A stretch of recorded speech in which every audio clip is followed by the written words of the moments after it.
Selamat malam pemirsa, pemerintah tengah berjibaku menangkal dampak sosial ekonomi akibat pandemi COVID-19. Untuk mencegah dampak yang lebih luas ke masyarakat, pemerintah bahkan melakukan realokasi besar-besaran terhadap anggaran. Di satu sisi, dalam arsitektur ekonomi Islam menekankan pentingnya jaring pengaman sosial sebagai salah satu pilar utama, dan Indonesia punya potensi senilai ratusan triliun rupiah setiap tahunnya. Kalau kita melihat ini, maka sebetulnya arsitektur ini bertumpu pada zakat, infak, sodakoh, wakaf, dan hibah. Di tengah-tengah pandemi COVID-19, penguatan dan pelembagaan sistem jaring pengaman sosial non-anggaran semakin diperlukan untuk memperkuat ketahanan sosial ekonomi masyarakat. Pemirsa, bersama saya Leonard Samosir, inilah Economic Challenges Spesial Ramadan bekerja sama dengan Ikatan Ahli Ekonomi Islam. Dan malam ini kita akan membahas jaring pengaman sosial ala Islam.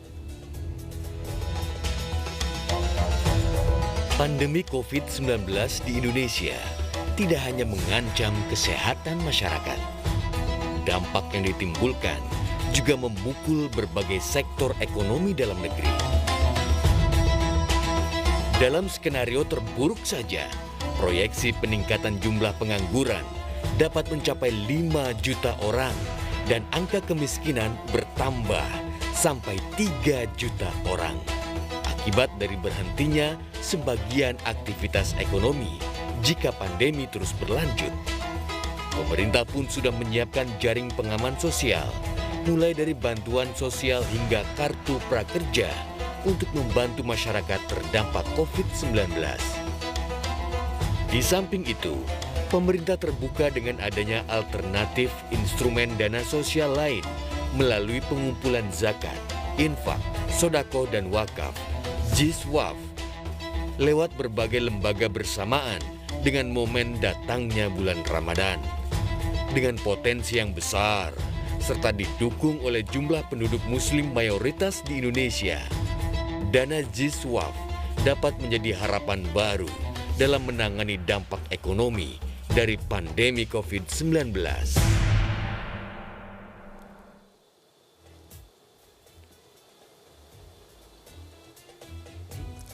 Dan pemirsa, bersama saya malam ini telah hadir 5 orang narasumber, 2 orang ada di Grand Studio Metro TV dan 3 orang dari luar studio. Saya akan perkenalkan, yang pertama adalah Ketua Dewan Pertimbangan Ikatan Ahli Ekonomi Islam, Jusuf Kalla, yang bergabung dari luar studio. Pak Jusuf Kalla, Assalamualaikum, selamat malam Pak. Waalaikumsalam. Ya. Baik, terima kasih Pak Jusuf Kalla. Kemudian Ketua Badan Amil Zakat Nasional, Bambang Sudibyo. Pak Bambang, selamat malam. Selamat malam. Selamat malam Pak Bambang. Dan kemudian bergabung juga dari luar studio, Rektor Universitas Darussalam Gontor, Amal Fatullah Zarkasi. Pak Amal, selamat malam. Selamat malam, waalaikumsalam. Waalaikumsalam. Terima kasih Pak Amal sudah bergabung. Kemudian telah hadir di studio bersama kami, Ketua Pimpinan Pusat Muhammadiyah Anwar Abbas. Pak Anwar, selamat malam. Selamat malam, assalamualaikum warahmatullahi wabarakatuh. Waalaikumsalam warahmatullahi wabarakatuh. Dan juga Sekjen PBNU, Pengurus Besar Nahdlatul Ulama, Helmi Faizal Zaini. Pak Helmi, selamat malam. Malam, assalamualaikum. Waalaikumsalam. Saya ingin ke Pak JK dulu. Pak JK, di tengah-tengah pandemi COVID-19 ini, banyak orang yang menjadi susah dalam hidupnya. Dan kalau kita melihat sebetulnya Indonesia punya potensi Pak. Tadi sudah disebutkan di dalam pengantar ada potensi JISWAF yang besar. Disebut-sebut angkanya sampai lebih dari 200 triliun rupiah. Sebetulnya bagaimana Pak mengorkestrasikan supaya potensi dana-dana ini bisa kita bantu, kita pakai untuk membantu orang yang membutuhkan saat ini. Bagaimana Pak JK? Ya, assalamualaikum warahmatullahi wabarakatuh. Ya, pertama tentu dalam situasi seperti ini, karena ekonomi kita, krisis kesehatan merambat ke krisis ekonomi yang menyebabkan masalah sosial, itu kan kita menjalani hari-hari ini. Untuk menyelesaikan sebabnya, yaitu virus itu sendiri, maka harus orang tidak keluar rumah. Akibat tidak keluar rumah akan masalah bagi yang berpendapatan tidak tetap atau harian dan sebagainya, maka timbullah kemiskinan yang dalam, kan begitu kan? Betul Pak. Nah, bagi kita semua banyak konsep. Pertama yang sesuai aturan negara harus menyelesaikan, membantu itu. Negara apapun selalu seperti itu. Kemudian masyarakat sendiri. Nah, sinilah pertanyaan tadi, apakah umat Islam dapat mengarahkan zakatnya, infaknya, sedekahnya, wakafnya untuk menjadi jaring pengaman sosial.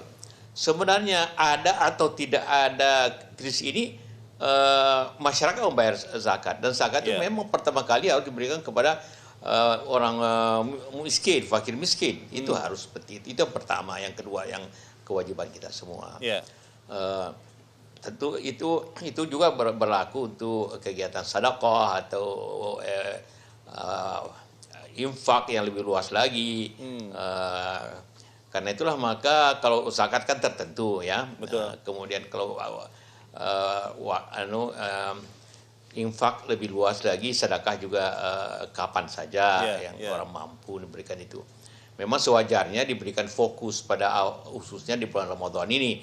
Karena bulan Ramadan tentu amalnya, pahalanya lebih tinggi. Baik. Memang ada juga kewajiban yang khusus bulan Ramadan, zakat fitrah, ya kan, itu kewajibannya kita ya, 3,5 kilo atau 4 kilo beras itu pasti diberikan langsung kepada orang yang tidak mampu. Baik. Jadi berjalan bahwa jumlahnya tidak sebesar itu, karena bukan hanya diberikan, mungkin disumbangkan awal ke masjid, ke pesantren, ke kegiatan-kegiatan lain sama dengan kewajiban itu, maka tentunya tapi kembali lagi bahwa kita semua bertanggung jawab, kita semua, apakah itu masyarakat, umat Islam atau beragama lain, ataupun juga pemerintah, apalagi pemerintah harus bertanggung jawab.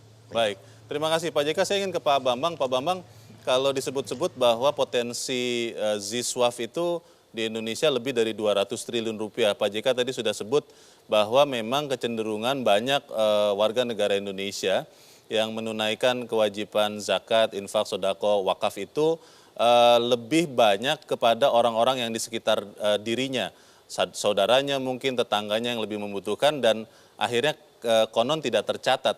Kalau menurut Pak Bambang, sebetulnya potensi angka 200 triliun itu, Pak, sampai sekarang itu seberapa besar potensi yang sudah terrealisasi, Pak Bambang? Oke, terima kasih ya. Jadi sebetulnya kalau kita mau menghitung potensi zakat ya, itu sangat tergantung kepada banyak faktor, yaitu besarnya produk domestik bruto, regulasi zakat, dan juga insentif fiskal yang diberikan. Ya. Jika zakat itu bersifat wajib, ya, seperti yang berlaku di Malaysia, kemudian insentif pajaknya itu juga seperti yang berlaku di Malaysia, di mana zakat yang dibayarkan kepada negara itu kemudian mendapatkan bisa langsung dikurangkan dari penghasilan kena pajak. Oh, oke. Nah, seperti itu, maka potensi dengan PDB tahun 2019 itu potensinya bisa di atas 500 triliun. Potensinya ya, Pak, tetapi di atas 500 kalau triliun masih ya? Seperti yang berlaku, bisa di atas 500 triliun ya. Tetapi dengan kondisi seperti yang sekarang, di mana zakat itu belum wajib, dan insentif fiskalnya kan bahwa zakat itu bisa mengurangi penghasilan kena pajak, bukan mengurangi pajaknya sendiri. Ya, maka potensinya itu hanya sekitar 300 triliun dengan PDB tahun 2019. Namun realisasinya, ya, zakat yang sudah dibayarkan kepada Basnas dan LAS, lembaga amil zakat yang diberi izin oleh pemerintah untuk tahun 2019 itu hanya 10,4 triliun. Nampaknya masih banyak wajib zakat itu yang tidak menunaikan zakatnya melalui Basnas maupun melalui LAS. Itu besarnya berapa tidak ada yang tahu. Dan juga tampaknya masih banyak Muslim itu yang belum membayar zakat, masalahnya seperti itu. Baik, Pak Bambang, saya ingin ke Pak Amal. Pak Amal, di tengah kondisi COVID-19 ini situasi banyak yang memburuk, Pak, untuk saudara-saudara kita, dan kemudian pemerintah mendorong membayar zakat lebih awal untuk kemaslahatan di tengah COVID-19 ini. Sebetulnya Pak Amal, hukumnya bagaimana Pak terkait dengan membayar zakat lebih awal ini? Hukumnya boleh. Karena yang tidak dibolehkan itu ya zakat fitrah. Zakat fitrah kan memang harus akhir Ramadan. Ya. Tapi kalau zakat mal itu boleh dilakukan awal Ramadan atau bahkan sebelumnya itu. Boleh ya Pak? Boleh. Ya. Oke, jadi kalau kemudian untuk warga negara yang mampu itu bisa membayarkan di awal-awal untuk membantu juga saudara-saudaranya, begitu ya Pak Amal ya? Iya, iya. Baik, Bapak-Bapak kita akan tahan dulu karena kita harus mengikuti jeda. Nanti saya di bagian berikut akan bertanya kepada Pak Anwar dan Pak Helmi. Sebetulnya bagaimana LAS menjemput bola, bagaimana kemudian di tengah kondisi yang tidak begitu menguntungkan kita membantu dengan menunaikan kewajiban. Tapi pemirsa tetaplah bersama kami, Economic Challenges Spesial Ramadan kembali seusai jeda berikut ini.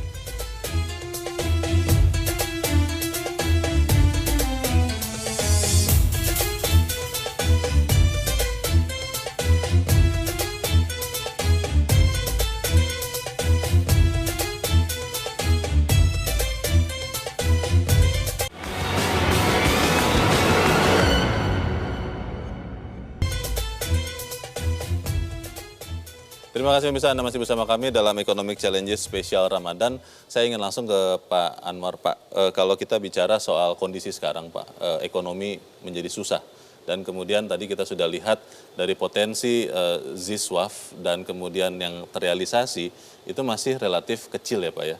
Kalau melihat begini sebenarnya Muhammadiyah melihatnya seperti apa Pak? Apakah kemudian bisa jemput bola begitu, bagaimana menggalang semangat kebersamaan atau seperti apa Pak Anwar? Silakan. Ya, yang kecil yang disampaikan oleh Pak Profesor Dr. Bambang Sudibyo tadi itu kan yang disetorkan ke Basnas dan LAS. Yang tercatat ya? Yang tercatat. Oh. Tetapi yang direct kepada si mustahik kan tidak tercatat. Lebih besar dari itu Tentu biasanya? saja jelas lah.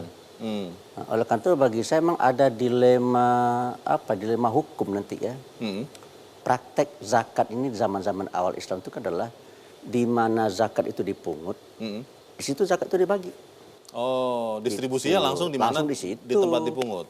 Nah, sementara Basnas dan LAS ini kan jauh di atas nih. Oke.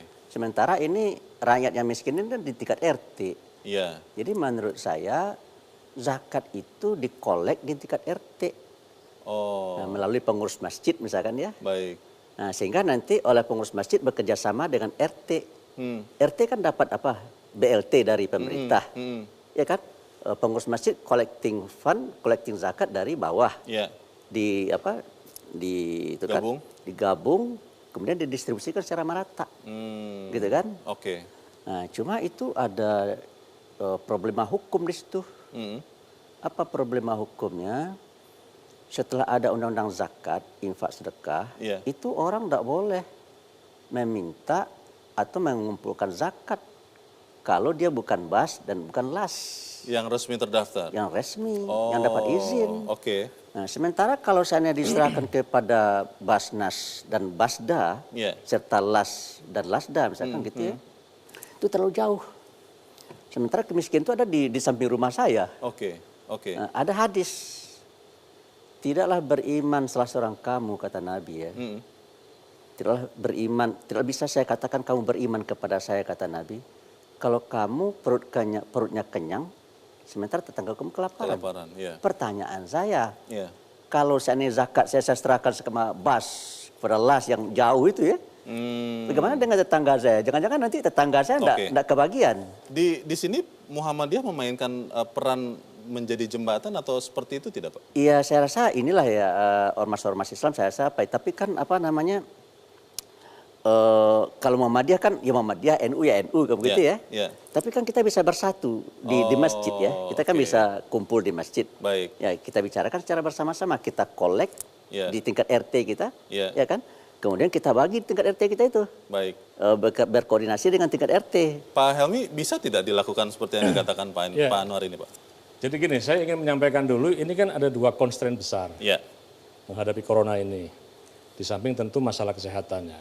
Kita bicara soal ekonomi ya. Pertama adalah angka kemiskinan yang 24,7 ya. kemudian 24,7 juta, sekarang dengan skenario terburuk itu akan ada penambahan orang miskin baru sekitar 8,5 juta. Jadi total kira-kira ada sekitar 32 sampai 33 juta. Kemudian dampak dari PHK, orang menganggur ini sekarang dengan skenario terburuk mungkin ada sekitar 5 juta. Nah, maka NU ini sekarang melakukan dalam 2 bidang ya. Jadi yang pertama itu upaya-upaya yang disebut dengan respon, yang kedua recovery. Nah, respon ini kita bagi dalam 3. Pertama adalah preventif, kemudian kedua adalah kuratif, yang ketiga yang disebut dengan GPS ini, jalan pengaman sosial. Nah, kegiatan-kegiatan seperti preventif ini, pembagian masker, hand sanitizer, sosialisasi dan seterusnya, itu sudah kita lakukan di 100.000 titik. By name, by address.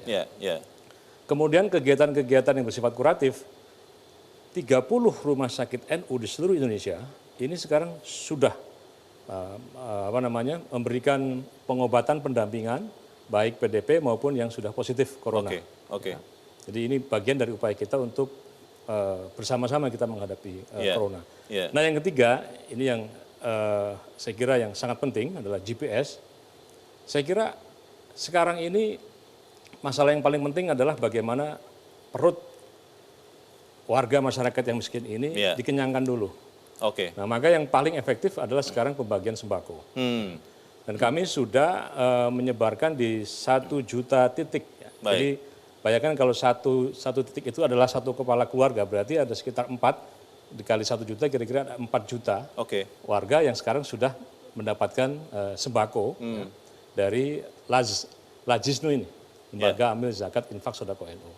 Nah, maka saya kira prinsip di dalam Islam disebutkan la khairu fi katsirin min najwahum illa man amara bis shadaqatin au ma'rufin au islahin bainan nas. Jadi intinya ada 3 pekerjaan istimewa di mata Allah. Yang pertama yang paling penting ini bersedekah. Nah, maka di tengah situasi yang sulit ini, mari kita saling jaga, saling melindungi, saling berbagi bersama-sama. Ini tidak bisa beban ini hanya kita tanggungkan kepada pemerintah saja. Dan saya kira pesan kita adalah kepada pemerintah juga ini, kita harapkan pemerintah melakukan realokasi anggaran ini seefektif mungkin. Jangan sampai misalnya kita semua tahu di sosial media ada sejumlah anggaran yang menurut kita itu sangat pemborosan dan tidak efektif. Kita akan bertanya ke Pak JK. Pak JK, sebagai Ketua Dewan Pertimbangan Ikatan Ahli Ekonomi Islam, juga mengetahui bagaimana pemerintah bekerja, Pak JK. Kalau Anda melihat, tadi Pak Helmi sudah katakan realokasi anggaran itu harus tepat sasaran di masa pandemi ini, terkait dengan pengumpulan Ziswaf, Pak, zakat, infak, sodako, wakaf ini, apakah juga ada strategi tertentu karena pandemi COVID-19 ini begitu rupa menekan kehidupan kita. Bagaimana Pak JK? Ya, kalau urusan zakat, infak, sedekah, pastilah yang kena prioritas pertama memang hukumnya orang fakir miskin. Jadi, tapi jangan berpikir seperti katakan tadi Pak Anwar, semua zakat itu orang akan masuk lewat Basnas atau lasan. Itu kalau pengusaha ya, karena itu mengurangi pajaknya, kan? Penting. Tapi seperti katakan ya, yang semuanya tiap hari ketemu di mana perlu makan, perlu pembagian sembako, kan susah semua itu lewat lembaga. Jadi memang kita harus berpikir seperti itu. Samping itu juga kurangnya penerimaan zakat juga memberikan kita semacam penjelasan bahwa pengusaha besar atau orang kaya, orang yang mampu di kalangan umat ini tidak sebesar daripada yang lain. Itu juga sebenarnya ya. Jadi karena itu juga perlu diatur dengan baik. Karena kalau yang dibebankan saja kepada umat Islam bayar zakat, bayar pajak juga, yang pengusahanya ya. Jadi tentu pajak ini juga menjadi bahagian upaya kita untuk mengatasi masalah dalam masyarakat ini. Seperti itu. Jadi karena contohnya saya hari-hari ini menerima begitu banyak surat permohonan bukan untuk katakanlah masalah-masalah kemiskinan dalam rangka COVID, tapi lebih banyak pengguna masjid. Ya, jadi tetap aja jalan pengguna masjid, pengguna pesantren itu tetap zakat juga. Baik. Jadi tidaklah seperti itu bahwa semua zakat dianukan zakat. Ini karena itu seperti dikatakan tadi teman-teman bahwa memang harus bersama-sama semua untuk mengatakan itu. Bagaimana yang memastikan? Iya, yang bayar pajak iya. Oke, Pak JK dan Bapak-Bapak, bagaimana memastikan kerjasama tata kelola ini bisa berjalan dengan baik akan kita bahas di bagian berikut. Tapi kita harus jeda dahulu dan pemirsa tetaplah bersama kami. Economic Challenge Spesial Ramadan akan kembali selepas jeda berikut ini.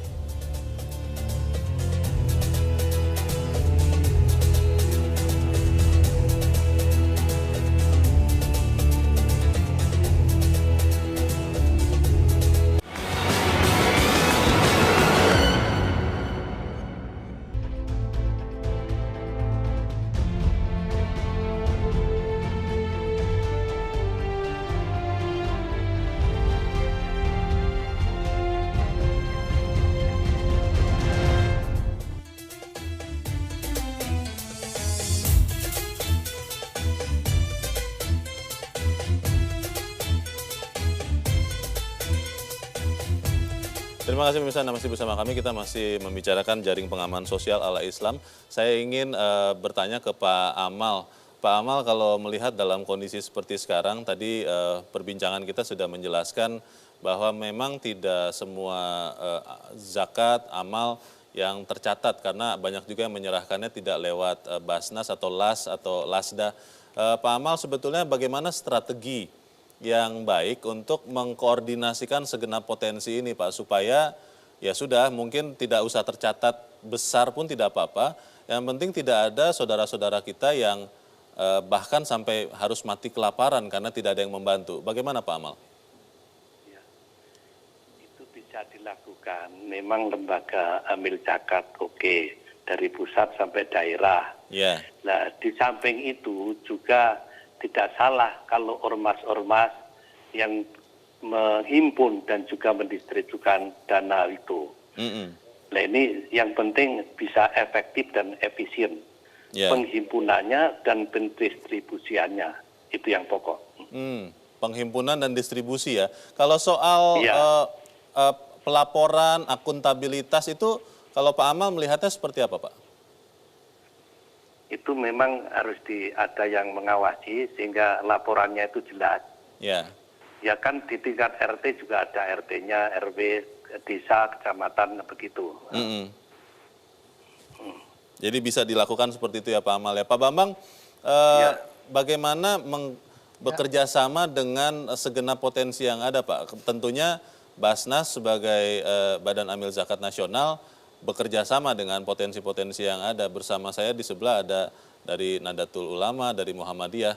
Bagaimana Pak melakukan strategi supaya bisa menjangkau lebih luas lagi Pak Bambang? Ya, seperti sebetulnya Basnas Pusat itu di samping berfungsi sebagai lembaga amil zakat, ya, tapi juga berfungsi sebagai koordinator seluruh Basnas provinsi, Basnas kabupaten kota, dan seluruh LAS di Indonesia. Oke. Semuanya itu dikoordinasi oleh Basnas Pusat sebetulnya. Oke. Ya, yang saya pimpin, ya gitu. Nah, semuanya itu harus melapor ke Basnas. Dan itu semuanya diatur dalam undang-undang sebetulnya. Undang-undang nomor 23 tahun 2011 tentang pengelolaan zakat. Ya. Nah. Jadi seperti itu. Lah dalam pelaksanaannya terkait dengan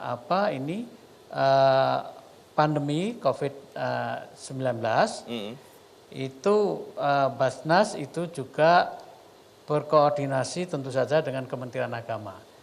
Ya, Basnas itu juga mendapatkan permohonan publik yang disalurkan melalui Kementerian Agama. Ya, cukup besar itu jumlahnya. Ya, itu ditanggapi oleh Basnas. Ya, Basnas menyalurkan bantuannya itu yang diusulkan Kementerian Agama. Juga Basnas mengikuti arahan dari Menteri Agama juga bekerjasama dengan lembaga-lembaga yang berada di bawah pengawasan Menteri Agama. Seperti misalnya yang sangat penting itu adalah Badan Pengelola Keuangan Haji. Itu uangnya banyak itu. Ya. Nah, BPKH ya, BPKH itu tidak punya organisasi yang operasional bisa menyalurkan bantuan itu. Sehingga dia memilih Basnas sebagai mitra kemaslahatan. Untuk bulan Oktober ini saja BPKH itu menyalurkan 10 miliar lebih. Ya, bantuan untuk penanganan COVID-19 itu yang disalurkan melalui Basnas. Pak. Kemudian Basnas itu juga bekerjasama dengan Kementerian Sosial. Karena Kementerian Sosial lah yang punya database 40% WNI termiskin. Ya, maka penyaluran bantuan-bantuan ke bawah itu memanfaatkan data yang dimiliki oleh Kementerian Sosial itu. Baik.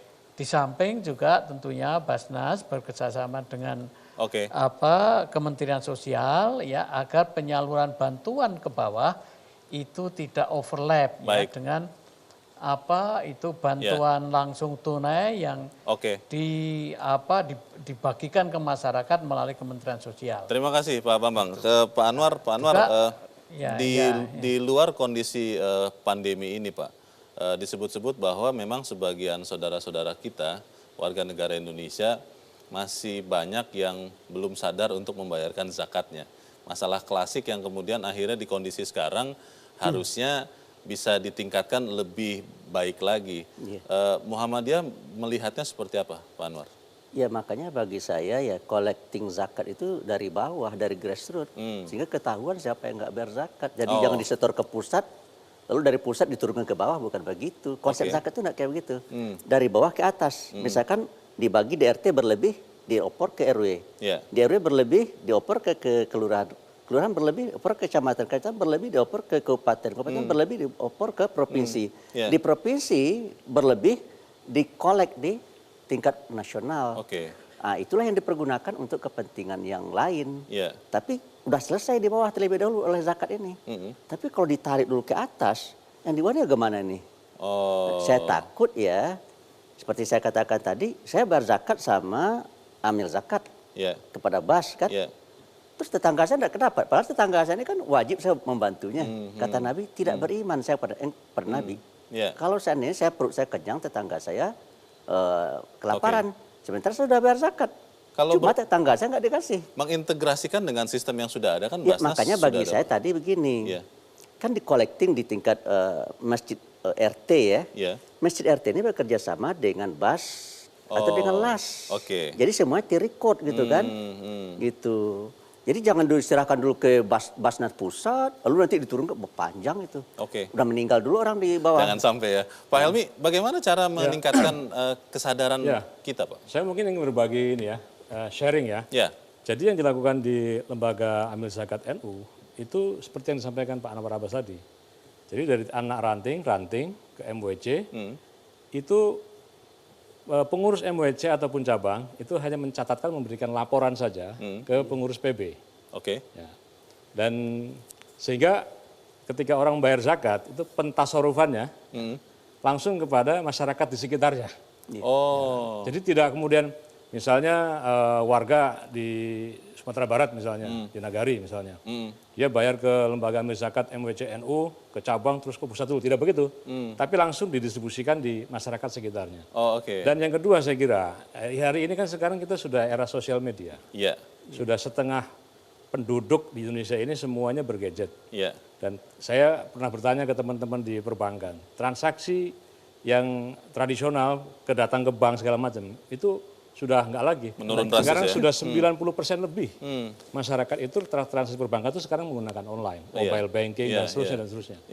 Jadi menurut saya cara jitu untuk menjemput zakat ataupun infak sedekah jis dari warga masyarakat, ya sekarang harus banyak interaksi di sosial media. Saya cerita yang ada di NU saja lah ya. Pak. Tahun 2015 dulu kita itu pengumpulan zakat cuma 500 juta saja, sangat kecil sekali. Lalu kita bikin tim sosial media, tahun 2017 itu angkanya sudah 200 miliar. Oh. Tahun ini sudah 1,5 triliun. Oke. Dan itu semua adalah kombinasi antara door to door dan yang kedua ini adalah sosial media. Jadi yang paling efektif sekarang adalah sosial media. Mengikuti perkembangan zaman, bagaimana kemudian berbagi juga untuk menjaga saudara kita. Betul. Kita nanti akan ke bagian berikut Bapak-Bapak dan kita akan membicarakan bagaimana ini bisa benar-benar mengamankan kondisi sosial kita. Tapi kita harus jeda dahulu dan pemirsa tetap bersama kami Economic Challenge Spesial Ramadan. Kami lanjutkan sesaat lagi.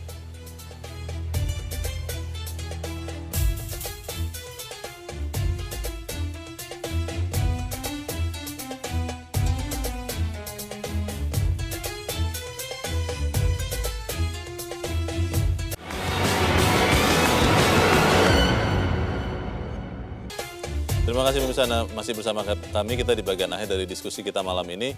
Saya ingin ke Pak JK. Pak JK, bagaimana Pak memastikan supaya dalam situasi COVID-19 ini potensi zakat bisa benar-benar dioptimalkan untuk menjadi jaring pengaman sosial ala Islam. Bagaimana Pak JK? Ya, pertama ini memang agak dilema juga. Dalam kondisi seperti ini, zakat kan dikeluarkan daripada pendapatan dan kekayaan bersih. Dan gitu ya. Akibat krisis ekonomi ini juga, dan akibat corona ini, maka pendapatan itu pasti turun juga. Ya, kekayaan juga banyak turun. Jadi otomatis zakat juga kemungkinannya turun. Sama dengan pajak. Pajak itu diambil daripada keuntungan, bedanya kan. Kalau zakat dari kekayaan bersih untuk zakat mal, kalau pajak dari keuntungan. Keuntungan juga pasti turun dalam kondisi hari ini. Sehingga memang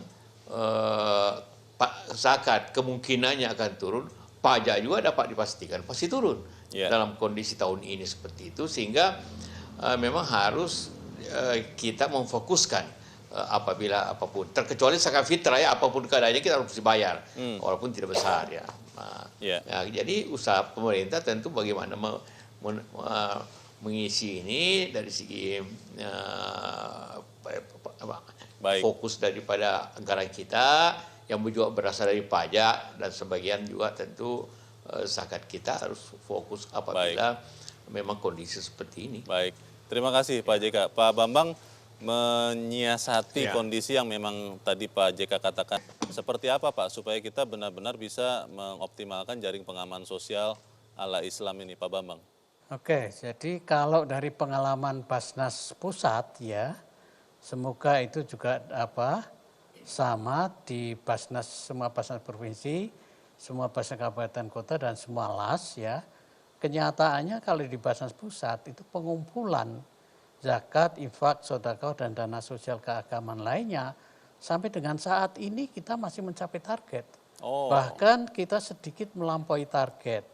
Alhamdulillah. Jadi nampaknya meskipun penghasilan, kekayaan masyarakat karena pertumbuhan ekonomi juga menurun ya, tapi alhamdulillah itu keinginan untuk menolong ya dari masyarakat Indonesia itu lumayan bagus ya. Jadi sampai sekarang ini belum ada penurunan ya. Alhamdulillah sampai sekarang belum ada penurunan. Memang kami mengkampanyekan ya untuk menyegerakan membayar zakat dan bersedekah di bulan Ramadan ya secara masif ya.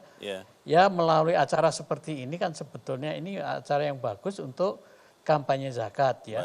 Kami juga menyediakan sebanyak mungkin layanan untuk berdonasi agar berdonasi itu menjadi mudah sesuai dengan lifestyle para muzaki. Baik, terima kasih Pak Bambang. Pak Amal, kabar gembira dari Pak Bambang ini bagaimana Pak supaya kita bisa mengoptimalkan lagi jaring pengaman sosial untuk saudara-saudara kita yang kesusahan. Bagaimana Pak Amal? Menurut saya bahwa zakat itu dikumpulkan dari bawah, dari masyarakat yang bawah kemudian terus ke atas. Nah, untuk lebih efektifnya bahwa kemudian zakat itu dikembangkan lagi sehingga masyarakat lebih menikmati hasil daripada zakat itu. Itu kalau yang sedikit ya cepat dibagikan. Tetapi kalau harus dikembangkan, ya kita mengembangkannya bersama para pengusaha supaya pengusaha itu berkontribusi. Di samping itu, di sini tadi pembicaraan kita adalah iswaf, infak, sodakoh, wakaf, hibah, dan zakat termasuk. Nah, kalau ada infak, sodakoh, dan hibah, itu masyarakat luas bisa berpartisipasi dengan hasilnya lebih maksimal. Nah, untuk itu pendistribusiannya tidak terbatas kepada Asmanus Samaniyah, golongan yang 8 itu. Sehingga ini kita di dalam rangka menanggulangi pandemi COVID ini mungkin akan lebih berhasil. Jadi tidak jatuh golongan aja, tetapi para pengusaha pada seluas mungkin bisa berkontribusi dalam hal ini. Baik, terima kasih Bapak Amal Fatullah Zarkashi, Pak Bambang Sudibyo, dan Pak Yusuf Kalla sudah bergabung malam ini. Selamat malam Bapak-Bapak.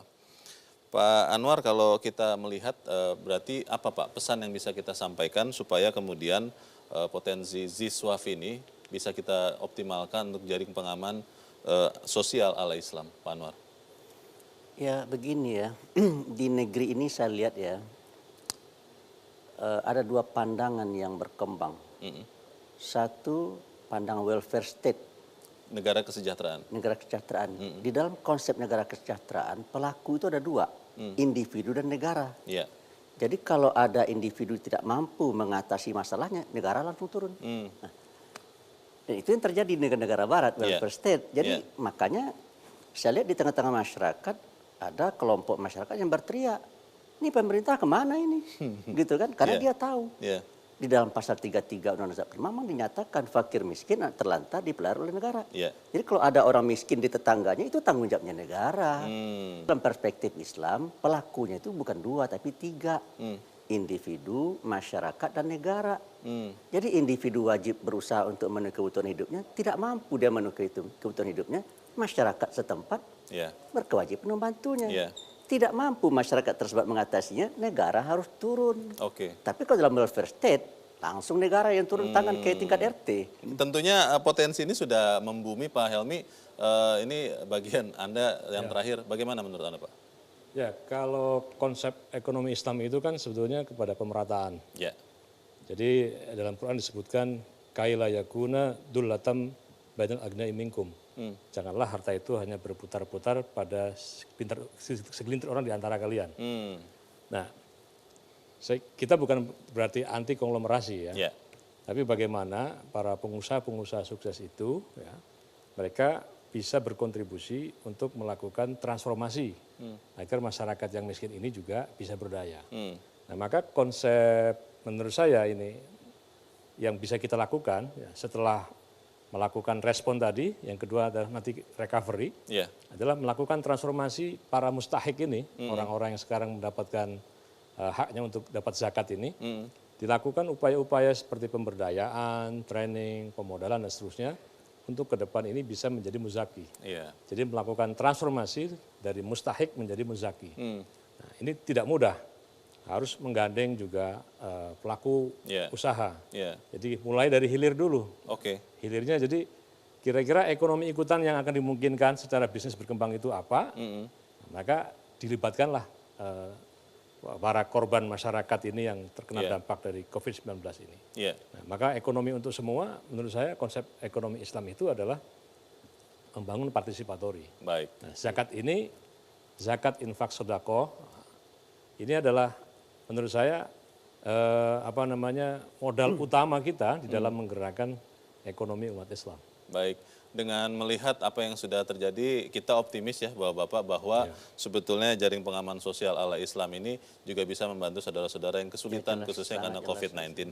Semoga itu yang terjadi. Pak Helmi Faisal Zaini dan Pak Anwar Abbas, terima kasih sudah hadir di tempat ini. Selamat malam. Dan pemirsa, demikianlah akhir dari Economic Challenges Spesial Ramadan. Semoga yang kita bicarakan malam ini berguna untuk kemaslahatan umat. Saya Leonard Samosir, terima kasih. Sampai jumpa.